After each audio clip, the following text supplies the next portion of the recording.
Hello. Hello. One brief shining moment, there were three of us, and now we're back to two. But that's the way it is, and life goes on. And both Seth and I had one of those days this morning where we're in a little transition because our kids heading off to school, to starting a new school year.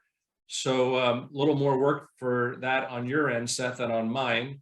I just had to put some gas in the car and send my daughter off. But we'll see how things go. First day of school is always an adventure, and hopefully everybody does well. Yeah. We're coming up this Sunday, as you know, on Camp Mac Sunday, and worship will be at 10:30 at Camp Mac. And as I've mentioned before, we will not be able to live stream that service, but we will record it with our equipment, and we'll post it to our YouTube channel probably Sunday evening. Depends how quickly our tech people can do that. It takes a little while to upload a recording. And then, of course, the link for that will go out on Monday. So you could search it on the YouTube channel on Sunday night, or you could wait till Monday and get the link. There'll be a button with the newsletter that will point you to the worship service. But for those of you who are able to come, we'll look forward to seeing you at Camp Mac at 10:30 on Sunday. And I wanted to mention that this Sunday, starting this Sunday, I have 3 Sundays that I'm kind of doing a little bit of focus on the question, and who is my neighbor, which was my sabbatical theme question. This Sunday, we'll be looking at the parable of the Good Samaritan, which is where that question, and who is my neighbor, comes from in Scripture. The next Sunday, the 21st, we're looking at some verses in Leviticus that talk about leaving things at the edge of the field of harvest for those who are in need. So what does it mean to be neighborly to those who are the stranger, the alien, the poor?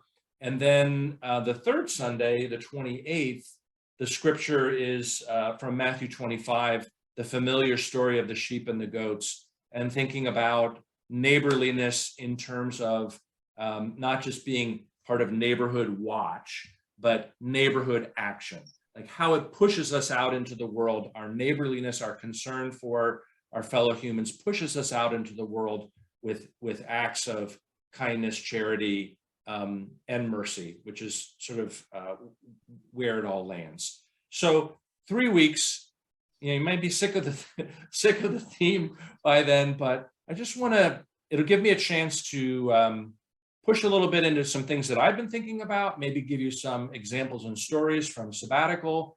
At some point, I certainly want to do some very specific sharing about some of the trips that I went on, but this will give you a little flavor of where I've been, and maybe you can be thinking about how that connects with some of the speakers from this summer that came and shared along the theme as well. So just a little overview for the next couple of weeks, and then I'll be back into some more of the lectionary based preaching, and then we'll be moving on into the fall, and time goes on.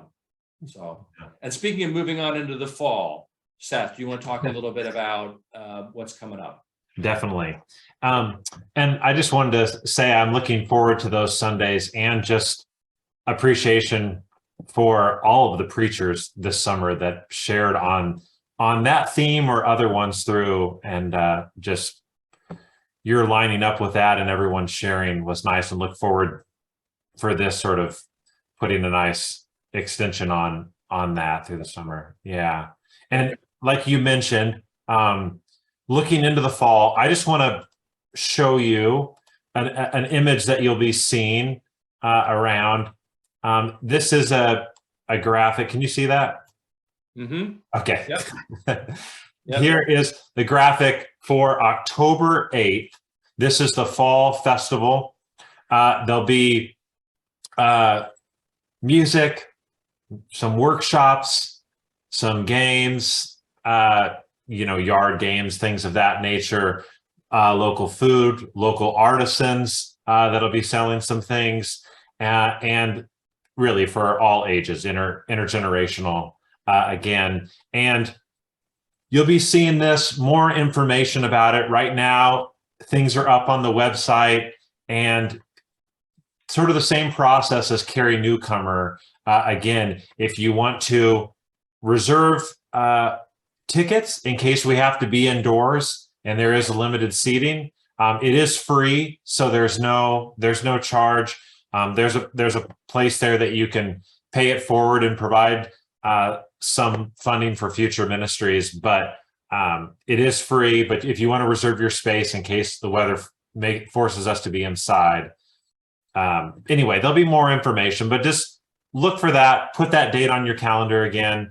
We're about 2 months out from that in October. So I wanted to let you know about that.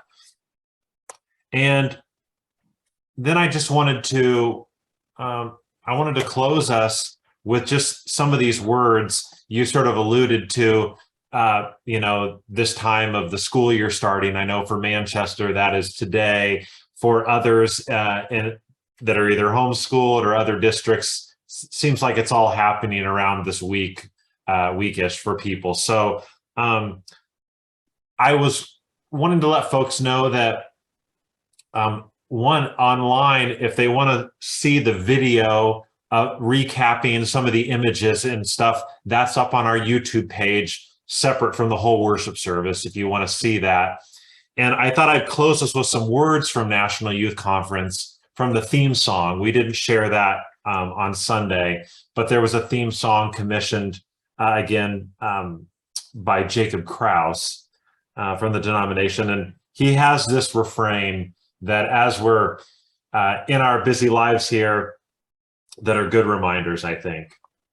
Today, let's speak our peace, and with thanksgiving, get in good trouble and make something beautiful. So may it be so, and we'll see everyone this weekend, hopefully at Camp Mac. Sounds good. Thanks.